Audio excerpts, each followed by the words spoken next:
I wanted to ask you. You talked about WCW talent, and on this most recent episode of Dark Side of the Ring, they talked about Chris Kanyon, right? And Chris Kanyon, for those who don't know, wrestled as Mortis for a long time in WCW. Then he wrestled under the name Chris Kanyon for WCW and WWE for a short period of time, and tragically, you know, left this earth too soon due to personal demons that he was having. Right, he was gay and had issues with coming out to the boys about that. But I remember every time I think of Kanyon, I think of Bash at the Beach 2000 because people forget that you wrestled Kanyon earlier that night Yeah. and then went on to win the world title against Jeff Jarrett in the same night. Yeah. But talk to me about Chris Kanyon. What kind of a guy was he? Man, Chris was a cool dude, man. And the thing is, I never knew about Chris's issues until after it was over with.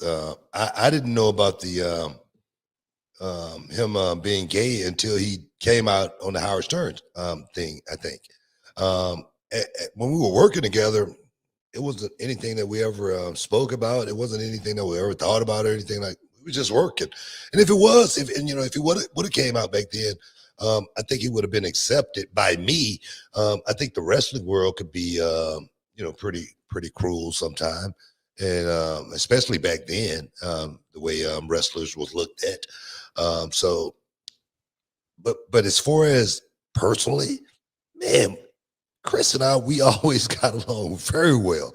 In the ring, out of the ring, he was one of those guys who was, innovative from a perspective well before, so many guys were trying to do so many different things, trying to come up with different moves. He was worse than Dallas Page as far as writing stuff down.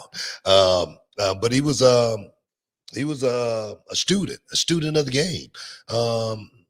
He was always about the match. Every time I worked with him, so I had nothing but high praise for Chris Kanyon, and to see him go out like that, to see the tragedy of the story actually play out as far as what he was really going through. Man, I feel for him. To the utmost, and I just wish I was one of the guys he could have talked to about it, because I really thought we were friends. And like I said, I'm just sad, more importantly, than anything about the whole thing. Yeah, Chris Kanyon, again, I was like a WWF guy for the longest time, so I didn't really know a lot about Kanyon until later on, right? I mean, he had that short run in WWE for a while, but he played a huge role in Ready to Rumble. He did all of the stunts for Jimmy the King. Did he really?